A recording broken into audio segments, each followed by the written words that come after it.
Il n'y aurait pas de messe de funérailles pour Delahaye, juste une bénédiction dans une petite église vers Alésia en fin de matinée.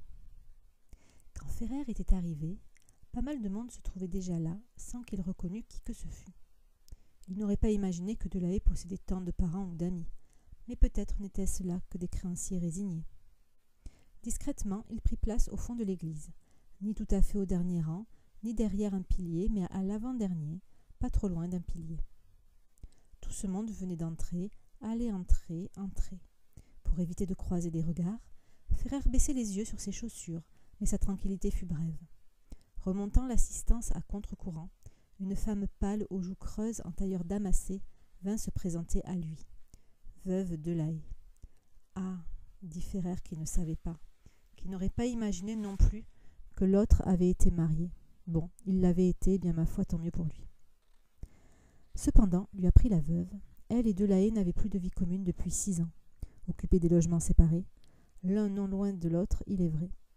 Car ils étaient restés en bonne intelligence, s'appelaient tous les 3 jours et chacun possédait, en cas d'absence, une clé de l'autre appartement pour s'occuper des plantes vertes et du courrier.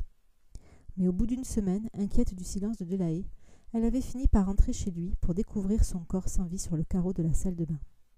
C'est tout le problème quand on vit seul, conclut-elle avec un regard interrogatif. Bien sûr, opina Ferrer. Puis la veuve Delahaye, qui avait, dit-elle, beaucoup entendu parler de lui, Louis-Philippe vous aimait beaucoup, proposa impérativement à Ferrer de s'installer près d'elle, au premier rang. Bien volontiers, fit-il mensongèrement, se déplaçant à contre-cœur.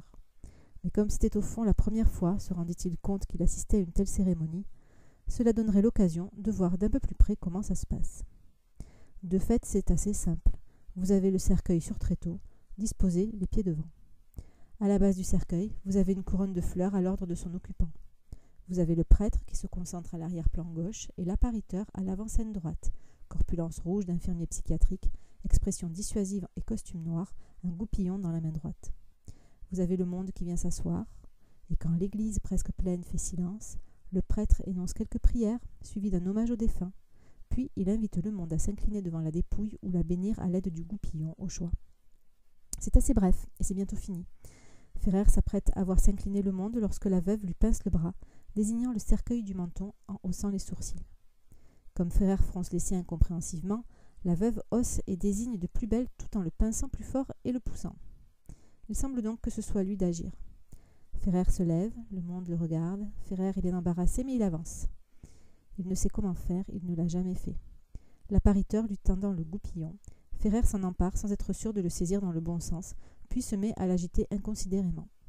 Sans vouloir dessiner de figure particulière dans l'air, pourtant il forme quelques cercles et barres, un triangle, une croix de Saint-André, marchant en rond tout autour du cercueil, sous les yeux étonnés du monde, sans savoir ni quand ni comment s'arrêter, jusqu'à ce que le monde commence à produire des murmures et que sobrement mais fermement, l'appariteur l'arrime par une manche pour le rapatrier vers sa chaise du premier rang. Or, en cet instant, surpris par la poigne apparitrice, Ferrer brandissant toujours l'aspergès, le lâche. L'objet s'en va cogner le cercueil qui sonne creux sous le choc. Plus tard, troublé, sortant de l'église, Ferrer aperçut la veuve Delahaye en conversation avec une jeune femme. Il mit quelques secondes à reconnaître Louise. Elle s'était tournée une fois vers lui, tout en parlant, changeant de regard dès qu'elle virent qu'il les observait.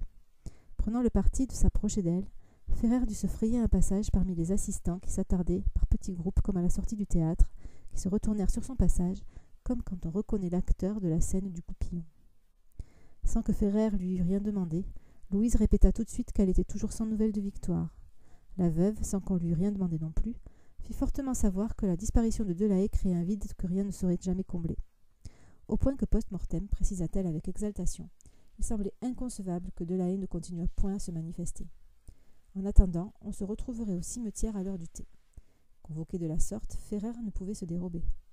Mais c'est un fait que post-mortem, comme il rentrait chez lui rue d'Amsterdam avant de repartir pour l'enterrement, une grande enveloppe beige non affranchie glissée sous sa porte loin des heures de passage du facteur, multiplia le trouble de Ferrer. Portant son nom et son adresse tracés au normographe, l'enveloppe contenait les coordonnées de la Néchilique.